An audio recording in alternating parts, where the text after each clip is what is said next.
விஜய் டிவியின் முதல் வணக்கத்தில் உங்களை சந்திப்பதில் மகிழ்ச்சி. ராசி நல்ல ராசியில் இன்றைய நாளானது 2/5/2024 சித்திரை 19 வேளக்கிழமை. மேஷம் முதல் மீனம் வரை உள்ள ராசிக்காரர்களுடைய தினப்பலனை பார்ப்போம். முதலில் பார்க்கக்கூடிய ராசி மேஷ ராசி. தொழில் நிமித்தம், உத்தியோக நிமித்தம், வியாபார நிமித்தம், படிப்பு நிமித்தமாக ஏதாவது முடிவுகளை எடுக்க வேண்டுமென்றால் கண்டிப்பாக எடுங்க, எல்லாம் சக்ஸஸ் ஆகும். இப்போ வெளியில் இருக்கிறவங்களுக்காகவே உழைக்காது, உங்களது கொஞ்சம் ஸ்ட்ரீம்லைன் பண்ணுங்கள். குரு அமைப்பு அற்புதமாக இருக்குது. தொழில் ஸ்தானத்தை பார்க்கக்கூடிய காலகட்டத்தில் தொழிலில் இருக்கிற நெருடல்களெல்லாம் சரி பண்ணிக்கங்க. படிப்பில் இருக்கிற நெருடல்களெல்லாம் சரி பண்ணுங்கள். 1 வருஷம்தான் இருப்பார் குரு. உங்களுடைய ராசிக்கு 10ஆம் இடத்தை குரு பார்க்குறது 1 வருஷத்துக்கு. அப்போ நீங்கள் எல்லாத்தையும் சரி பண்ணால் தான் உத்தியோகம், தொழில், வியாபாரம், படிப்பிலெல்லாம் பிரச்சனை இல்லாமல் போகும். அடுத்ததாக பார்க்கக்கூடிய ராசி ரிஷபம். ரிஷபத்திற்கு கண்டிப்பாக இன்றைக்கி மாலையிலிருந்து நல்ல விஷயம்லாம் வரும். உத்தியோகத்தில் மாற்றம் எதிர்பார்த்து காத்து கொண்டிருந்தால் க்ரீன் சிக்னல் ஆகும். வெளிவட்டாரத்தில் இருந்த சிக்கல் தீரும். பூமி சம்பந்தப்பட்ட விஷயத்தில் இருந்த பாதிப்பு நிவர்த்தி ஏற்படும்.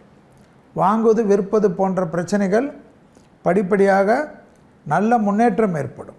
தொடர்ச்சியாக காணப்பட்டிருந்த கஷ்டங்கள் தீரும். பூமி சம்பந்தப்பட்ட விஷயத்தில் ரொம்ப நாளாக ஒரு கனவு இருக்கும், அதெல்லாம் இன்றைக்கி நிறைவேறுவதற்கு உண்டான சாத்வீகம் ஏற்படும். பெற்றோர் ஏதாவது சொல்லுவாங்க, அதுக்கு தகராறுக்கு போகாது. அடுத்ததாக பார்க்கக்கூடிய ராசி மிதுனம். காலை மணி 11:44 வரை சந்திராஷ்டிரம் உள்ளதை ஞாபகத்தில் வச்சுக்கணும். அதனால் இந்த பீரியடு முடிகிற வரைக்கும் கொஞ்சம் அடக்கி வாசிக்கும். சார், இந்த பீரியடு முடிஞ்சவுடனே ஆட்டம் போடலாமன்னா அது வேலைக்கு ஆகாது. இன்றைக்கி மொத்த நாளும் மற்றவங்க என்ன சொல்கிறாங்களோ அதை கேட்குறபடி தான் இருக்கும். அதனால் மற்றவங்களுக்கு பதில் கொடுக்கறதுக்கு மட்டும் தயாராக இருங்க. நீங்கள் எவ்வளோ பெரிய பொசிஷனில் இருந்தாலும் கமாண்ட் செய்வது இன்றைக்கி சிக்கலாகிவிடும். அதே போல் கொடுக்கல் வாங்கலில் ஒரு கஷ்டம் நீங்கள் சமாதானமாக பேசுகிறதுனால தீர்ந்துடும். சிறிய தேக ஆரோக்கிய குறைபாடெல்லாம் நல்ல மருத்துவர் மூலியமாக, மருந்துகள் கிடைப்பதன் மூலியமாக டக்குன்னு கிளியர் ஆகிடுவீங்க. அடுத்ததாக பார்க்கக்கூடிய ராசி கடகம். காலை 11:45 சந்திராஷ்டமத்துக்கு உள்ளே வரீங்க. ஏற்கனவே அஷ்டமத்தில் சனி, கூட சந்திரன், புத்தி தாறுமாறாக சுத்தம். யாருக்கிட்ட போய் கருக்கு முறுக்குன்னு சொல்லலான்னு பார்க்கும். இதெல்லாம் வேணாம். குடும்பத்தில் தான் இப்போ நிம்மதி ஆயிடுச்சு இல்லை, ஹாப்பியாக இருங்க. கண்டிப்பாக வண்டியில் போயினே இருக்குச்ச திடீர்னு பீப் சாங் போட்டுட்டு இஷ்டத்துக்கு ஓட்ட தோணும். வம்ப விலை கொடுத்து வாங்கிடாதீங்க. வண்டியில் ஏறதுக்கு முன்னாடியே லைசன்ஸு, ஆதாரு, எல்லா கார்டும், அந்த வண்டியுடைய வெஹிக்கிளுடைய இன்சூரன்ஸ் எல்லாம் இருக்கான்னு பார்த்துருங்க. இல்லைன்னா ஃபைன், தண்டத்துக்கு அழுவணும். டிஜிட்டலில் வச்சுருந்தாலும் ஹார்ட் காப்பி ஒன்று வச்சுக்கோங்க. அடுத்ததாக பார்க்கக்கூடிய ராசி சிம்ம ராசி. வெளியிடம், உத்தியோகம், தொழில், வியாபாரம், மற்ற விஷயத்துக்கு பயணம் வந்தால் எடுத்துக்கோங்க. அதனால் ரொம்ப சந்தோஷம் ஏற்படும். அதெல்லாம் யோசிக்காதீங்க. குடும்பத்தை விட்டு இன்றைக்கி தொலைதூர பயணங்கள் சிலருக்கு ஏற்படும். அதன் மூலமாக ஆதாயங்கள் காணப்படும். இல்லை எனக்கு பயணமே வரல, வீட்டுக்குள்ளே இருக்கேன்னா வீட்டுக்குள்ளே ஜபம் பண்ணுற மாதிரி இருக்கணும். அன்றைக்கி வீட்டுக்காரி ரொம்ப டென்ஷனில் இருப்பாங்க, இல்லைன்னா வீட்டுக்காரர் ரொம்ப டென்ஷனில் இருப்பார். போட்டு நோண்டி மாட்டிக்காதீங்க, உண்டிலன்னு ஆகிடுவீங்க. வடிவேலு கதையாகிடும். ஸோ இன்றைக்கி நீங்கள் குடும்பத்தில் வீரம் காட்டினீங்கன்னா கண்ணாடி முன்னாடி டின்ச்சர் ஓட்டுற நிலமை வந்துடும். ஜாக்கிரதையாக இருக்கிறது தான் முக்கியம். அடுத்ததாக பார்க்கக்கூடிய ராசிக்காரர்கள் கன்னியா ராசிக்காரர்கள். கன்னியா ராசிக்காரங்களுக்கு இன்றைய நாள் மிகப்பெரிய நாள். சோம்பல் இல்லாமல் பாருங்கள். இன்றைக்கி நல்லா இருக்கிற நாளுக்கு போய் சினிமாவுக்கு போய் உட்காந்துக்காதீங்க. உங்களுடைய வேலை விஷயம், தொழில் விஷயம், வியாபார விஷயம், படிப்பு விஷயத்திற்கு முக்கியத்துவம் கொடுங்க.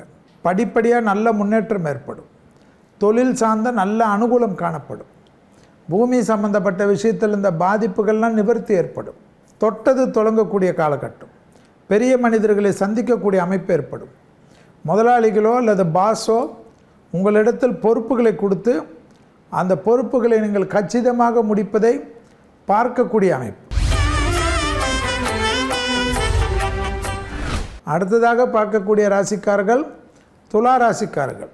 குழந்தைகளுடன் வெளியிடத்துக்கு செல்வது, ஷாப்பிங் செல்வது, டூரிஸ்ட் பிளேஸ்க்கு செல்வதெல்லாம் ஏற்படும். அதே போல் தொழில் சார்ந்த விஷயம் அனுகூலம் காணப்படும். உள்ளூர் பயணம், வெளியூர் பயணம், வேற்றுமொழி பேசுபவர்களால் சந்தோஷம் ஏற்படக்கூடிய நாள். அவர்கள் சொல்லக்கூடிய ஒரு விஷயம் உங்களுக்கு டக்கென்று பிடிக்கும். அதனால் உங்களுக்கு சந்தோஷம் ஏற்படும். அதை செய்து முடிப்பதில் ஆர்வம் காட்டக்கூடிய அமைப்பு.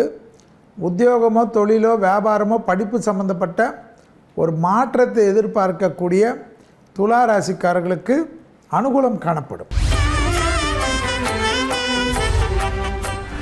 அடுத்ததாக பார்க்கக்கூடிய ராசிக்காரர்கள் விருச்சக ராசிக்காரர்கள். தொடர்ச்சியாக இருந்த சிக்கல் கண்டிப்பாக தீரும். எடுத்த காரியத்தில் ஜெயம் அனுகூலம் காணப்படும். நீண்ட நாட்களாக இருந்த பிரச்சனை தீரும். தாய் வழி உறவு, தந்தை வழி உறவு, ஏதோ உங்கள் மேலே இருக்க பாசத்தில் உரிமையில் ஏதாவது கேட்குறாங்கன்னா அங்கே மட்டும் சீரும் சிறுத்தையாக இருப்பது எந்த விதத்திலும் நியாயமாகாது. அதில் மட்டும் கொஞ்சம் கவனமாக பார்த்துக்கணும். விருச்சிக ராசிக்காரங்களுக்கு பெற்றோர் பெரியோர் இரத்த பந்த உறவுகள் ஏதாவது ஒரு அட்வைஸ் கொடுப்பாங்க போகிற போக்கில். சரி சரி நான் செய்கிறேன்ட்டு போங்களேன். அதுக்கு 10 வருஷம் கதையை பேசிக்கின்னு அந்த காலத்துலேருந்து இந்த காலம் வரைக்கும் பேசிக்கின்னு ஒரே மூட விட்டாய்க்கின்னு செவுத்தில் போய் தலையை மோதுறேன்னு உட்காந்துக்கின்னு எதுக்கு இது? அடுத்ததாக பார்க்கக்கூடிய ராசி தனுசு. தொட்டது ஏற்றம். எதிர்பார்க்காத விஷயம் கை கொடுக்கும். பயணங்கள் அனுகூலத்தை தரும். மனதிற்கு பிடித்த ஒரு நிகழ்ச்சி ஏற்படும். நல்ல சுபகாரிய செய்திகள் காணப்படும். உள்ளூர் வெளியூர் கடல் கடந்த பயணங்கள் எல்லாம் அனுகூலமான அமைப்பு ஏற்படும். சமூகத்தில் இருக்கக்கூடிய பெரிய மனிதர்களை சந்திக்கக்கூடிய பிராப்தம் ஏற்படும். எதிர்பார்க்காத இடத்திலிருந்து நல்ல செய்தி காணப்படும். உத்தியோக நிமித்தமாக நீண்ட நாட்களாக காணப்பட்டிருந்த சிக்கல் தீர்வது கண்கூடாக பார்க்கலாம். படிப்படியாக நல்ல முன்னேற்றம் ஏற்படக்கூடிய அற்புதமான காலகட்டம் என்பதை கண்டிப்பாக நீங்கள் தனுசு ராசிக்காரர்கள் இன்று ஞாபகத்தில் வைத்து கொள்வது மிகப்பெரிய ஏற்றம். புதிய முயற்சி வெற்றி ஏற்படும். அடுத்ததாக பார்க்கக்கூடிய ராசிக்காரர்கள் மகர ராசிக்காரங்க. வாயை மட்டும் வெளியிலையும் சரி வீட்லேயும் சரி எப்பவுமே கிருபானந்தா வாரியர் மாதிரி இன்றைக்கி பேசுகிறது தான் நல்லது. ஸ்வர்ணாக்கா கதை ஏதாவது பேசுனீங்க பெரிய அளவுக்கு சிக்கலாயிடும். ரொம்ப ஜாக்கிரதையாக இருக்கணும். இதமாக பேசுவது, இதமாக சொல்வது, அது மற்றவர்களுக்கு கஷ்டம் இல்லாமல் பேசுவது தான் ரொம்ப முக்கியம். நல்ல காலகட்டங்கள், நல்ல நேரம், நல்ல விஷயங்கள் எல்லாம் இருக்கக்கூடிய காலகட்டத்தில் எதுக்கு இவ்வளோ ஆவேசப்பட்டு எல்லாத்தையும் கெடுத்துக்கிறது மட்டும் யோசிங்க. உத்தியோகம் சம்பந்தப்பட்ட விஷயத்தில் அற்புதமான அமைப்பு. பயணங்கள் வந்தால் எடுத்துக்கொள்ளுங்கள். புதிய அறிமுகத்தால் அனுகூலமான நாள்.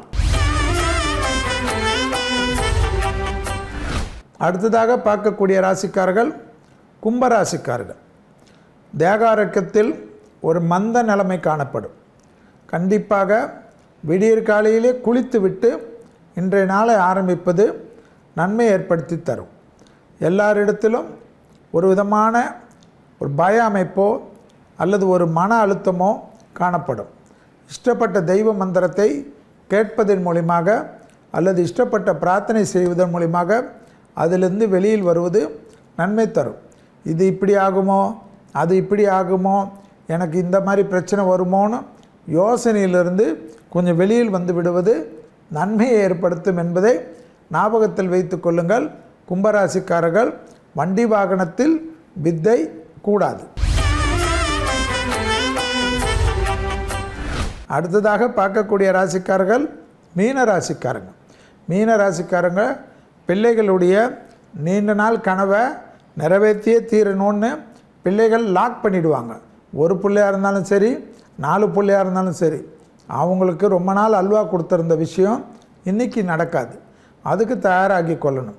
படிப்புக்கோ, உத்தியோகத்துக்கோ, பயணங்களுக்கோ, வேலைக்கோ, எதுக்காவது ஒரு செலவு கண்டிப்பாக நீங்கள் செய்ய வேண்டிய நிர்பந்தம் ஏற்படும். இளம் வயதை சார்ந்த மீன ராசிக்காரர்களுக்கு எடுத்த காரியமெல்லாம் ஜெயம் ஏற்படும். புதிய அறிமுகம் அனுகூலத்தை தரும். எதிர்பார்க்காத இடத்துலேருந்து நல்ல செய்தி காணப்படும். ஃபோன் காதல் மட்டும் கவனமாக இருக்கக்கூடிய நாள் என்பதை மீன ராசிக்காரர்கள் உணர்ந்து கொள்ளக்கூடிய நாள். இதுவரை மேஷம் முதல் மீன வரை உள்ள ராசிக்காரர்களுடைய இன்றைய தினப்பலனை பார்த்தோம். ஜோதிடம் சார்ந்த ஏகப்பட்ட சந்தேகங்களை கேட்டு வச்சிருக்கீங்க.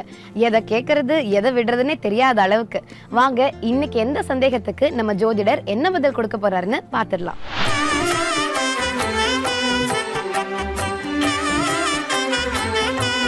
ராசி நல்ல ராசியில் கேள்விகளில் நிறைய மக்கள் கேட்டிருக்கக்கூடிய கேள்வி, குலதெய்வம் தெரியாதவர்கள் என்ன செய்யலாம்? குலதெய்வம் தெரியாதவர்கள் நிறைய பேர் இருக்காங்க. அதுக்கெல்லாம் ரொம்ப பதட்டம் வேணாம். அந்த இடத்துக்கு ஓடுறது இந்த இடத்துக்கு ஓடுறதெல்லாம் வேண்டாம். உங்கள் உறவுக்காரங்கள்லாம் எந்த சாமியை கும்பிட்றாங்கன்னு கொஞ்சம் பாருங்கள். அவங்களுக்கும் உங்களுக்கும் சம்மந்தம் இல்லைனாலும் அந்த அமைப்பில் தான் ஏதாவது ஒரு தெய்வம் இருக்கும். ஸோ அந்த தெய்வம் இல்லை, எங்களுக்கு செட் ஆகலைன்னு உங்களுக்கு ஒரு ஃபீலிங் இருக்குதுன்னு வச்சுக்கோங்க. 2 விஷயந்தான். ஒன்று, சிவனை கும்பிட்றவங்களா இருந்தால் நேராக திருவண்ணாமலையை பிடிச்சிக்குங்க. பெருமாளை கும்பிட்றவங்களா இருந்தால் ஒப்பிலியப்பனை பிடிச்சிக்குங்க. அம்பாளை கும்பிட்றவங்களா இருந்தால் மேல்மலையனூர்னு இருக்குது செஞ்சி பக்கத்து, அந்த தெய்வத்தை பிடிச்சிக்குங்க. இல்லை எங்களுக்கு வேறு சாமின்னா உங்கள் ஊரில் இருக்கிற முனீஸ்வரரை பிடிச்சிக்குங்க. இவ்வளோ தான் குலதெய்வம்னா. ரெகுலராக போக ஆரம்பிச்சிருங்க. அதனுடைய மகிமைகள் அப்புறமா ஒன்றன் ஒன்றாக உங்களுக்கு தெரிய ஆரம்பிக்கும். ரொம்ப பதட்டப்பட்டு குலதெய்வத்தை கும்பிடுவது தேவையற்ற விஷயம். அபிராமி அந்தாதியில் இருக்கக்கூடிய 40வது பாடலை படித்தாவே குலதெய்வத்தின் அனுகூலம் பரிபூர்ணமாக கிடைக்கும்.